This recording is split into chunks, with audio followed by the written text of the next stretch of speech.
Hello there. So you want to know how you can simply go ahead and fix the Google Authenticator lost phone problem? This is going to be the only video that you'll ever need to watch on the internet. So with that being said, let's get straight into the video.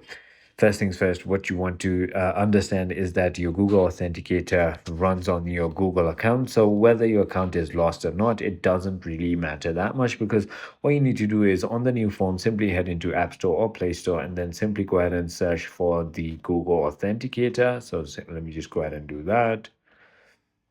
And then simply go ahead and download and install it onto your device, just like that.